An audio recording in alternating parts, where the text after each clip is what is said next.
Saya dituduh macam-macam. Saya juga tidak mengerti. Bahkan yang banyak mengejek adalah orang-orang yang terdidik. Profesor-profesor terkenal mengejek dan menghina saya. Dan mereka meramalkan proyek ini pasti gagal. Program ini menghamburkan uang. Sesuatu yang menyerang hal yang sangat diperlukan oleh orang-orang yang belum kuat ekonominya. Sungguh menyedihkan bagi saya. Waktu itu saya berada di atas jalan yang benar. Saya yakin bahwa tujuan kita benar dan baik.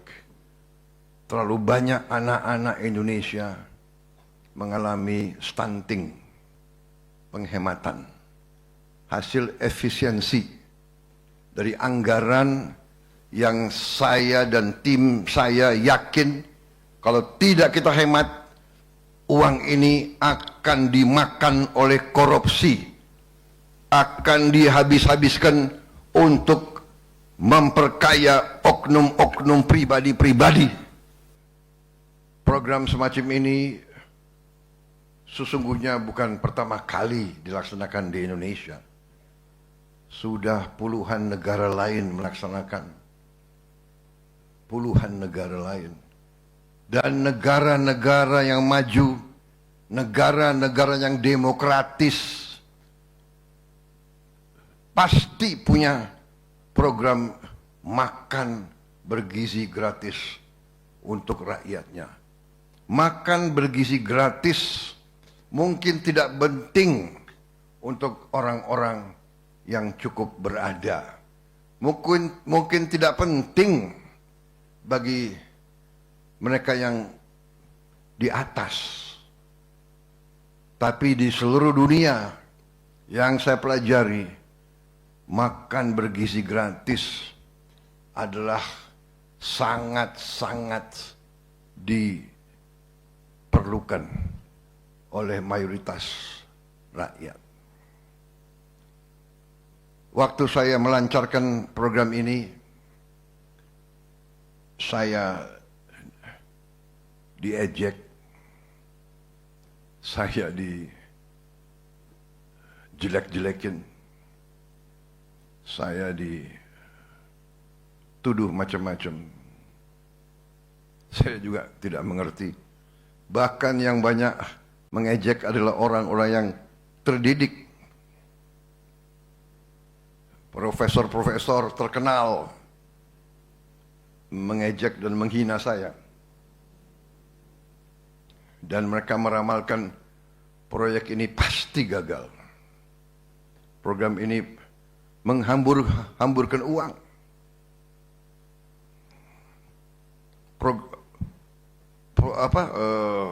Operasi ini, kampanye ini menjelek-jelekan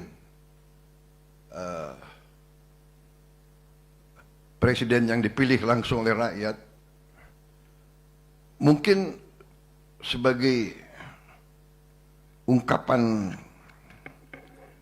dendam dan dengki mungkin adalah biasa, tapi sesuatu yang menyerang hal yang sangat diperlukan oleh orang-orang yang belum kuat ekonominya, sungguh menyedihkan bagi saya. Tapi saya yakin waktu itu saya berada di atas jalan yang benar. Saya yakin bahwa tujuan kita benar dan baik. Terlalu banyak anak-anak Indonesia mengalami stunting. Stunting itu adalah kurang gizi. Kurang gizi ini mengakibatkan sel-sel kita tidak bisa berkembang dengan baik. Sel otak tidak bisa berkembang dengan baik. Sel tulang tidak bisa berkembang dengan baik. sel otot tidak bisa berkembang dengan baik. Jadi stunting akibat juga dari proses pemiskinan, proyek pemiskinan rakyat Indonesia. Stunting waktu itu 25% dari anak-anak kita. Kita tidak bisa dengan teori, tidak bisa dengan hanya dengan kata-kata, hanya dengan program-program indah. Akhirnya saya belajar dari pengalaman bangsa-bangsa lain bahwa memang satu-satunya jalan adalah intervensi langsung dari pemerintah, langsung kepada anak-anak, ibu-ibu hamil dan orang tua yang tidak berdaya, orang tua lansia. Ini sudah dilaksanakan oleh lebih dari 77 negara. Saya ulangi, mungkin lebih dari 75. Kita mungkin negara yang ke-76 atau ke-77. Dan saya lihat waktu itu negara-negara yang persis seperti kita, yang per kapita PDB adalah bahkan lebih rendah dari kita, setengah dari Indonesia. India itu adalah setengah produk domestik brutonya, setengah per kapita dari kita. Berani memberi makan gratis untuk 800 juta rakyat mereka. Dan sudah berjalan 10 tahun lebih. Bahkan kalau tidak salah sudah menjadi undang-undang. Dan kalau tidak salah mohon dicek, sudah dimasukkan di amandemen konstitusi mereka. Karena itu kita laksanakan program ini. Ya, kita hadapi kampanye luar biasa, menjelek-jelekan, mengatakan bahwa saya menghambur-hamburkan uang. Padahal saudara-saudara, uang ini adalah hasil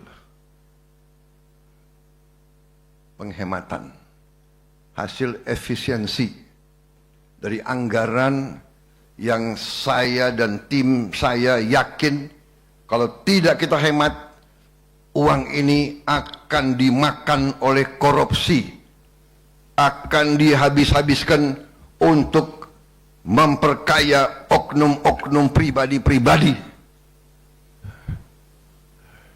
Budaya menghabiskan anggaran. Budaya menggelumbungkan anggaran. Budaya melaksanakan kegiatan-kegiatan yang tidak produktif, tidak ada manfaat bagi bangsa, negara, dan rakyat. Itu terus dilaksanakan.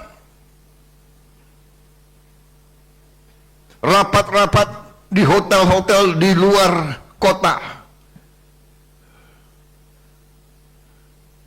seminar-seminar, konferensi-konferensi, kunjungan-kunjungan yang tidak bermanfaat. Rakyat ditipu, rakyat dibohongi.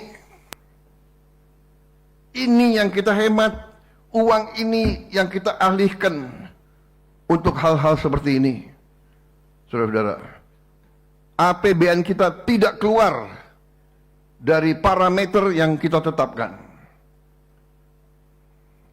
Defisit kita masih di bawah batas yang kita tetapkan sendiri. 3% defisit kita. Saudara-saudara sekalian,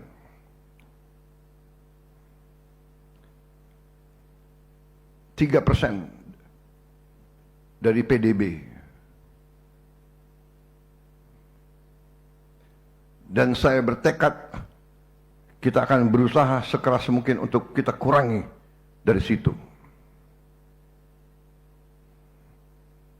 Bahkan cita-cita kita adalah harus kita punya cita-cita, harus kita punya target. Walaupun target itu sulit dikendalikan atau sulit dicapai, kita harus berani. Kita harus menjadi bangsa yang berani, bukan bangsa yang menyerah, bukan bangsa yang kalah sebelum perjuangan.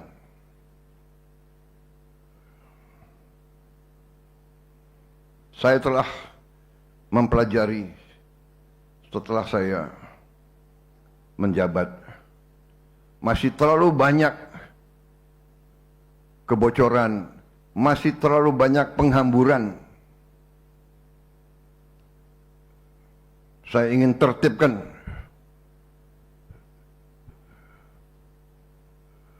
birokrasi kita. Saya ingin menyelamatkan kekayaan negara. Saya ingin menyelamatkan aset-aset negara. Ini terus kita kerjakan. Terus kita kerjakan. MBG ternyata setelah kita terus kita kerjakan, hari ini kita sudah mencapai laporan dari Kepala BGN 60.200.000 penerima manfaat. Di antaranya peran dari Polri. Saudara-saudara, kita telah memberi makan tiap hari. Tadi 60 juta lebih. Kita sudah berhasil memiliki 22.275 SPPG. Sudah sampai 23.000 SPPG, yaitu dapur di 38 provinsi seluruh Indonesia. Jumlah ini kira-kira setara dengan memberi makan seluruh penduduk Afrika Selatan. Tiap hari. Atau sama dengan 10 kali Singapura. Tiap hari.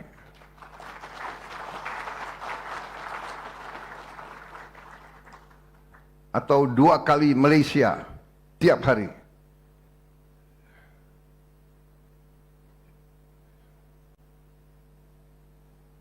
Bagi mereka yang waktu kita baru mulai 1 bulan saja, 2 bulan saja, kita sudah dihina, sudah diramalkan, pasti gagal. Pak Kodari tolong dikumpulin ya video klip yang ramalkan kita pasti gagal, yang mengatakan saya menghina bangsa Indonesia. MBG ini penghinaan kepada bangsa Indonesia. Kita mau menyelamatkan anak-anak kita, dibilang menghina. Ini harus ada rekam digital ya, direkam semua. Insya Allah kita mencapai 80 sekian juta. Aku minta biar saya bisa tiap malam saya lihat-lihat. Ya kan? Gak apa-apa. Jadi saya bilang, aduh, apa iya ya? Apa iya saya menghina bangsa Indonesia? Dari umur muda Letnan 2 tidak punya apa-apa. Saya siap mati untuk Republik. Kok saya sampai hati mau menghina? Tidak. Saya sisa hidup saya hanya untuk menyelamatkan, membangun Republik Indonesia.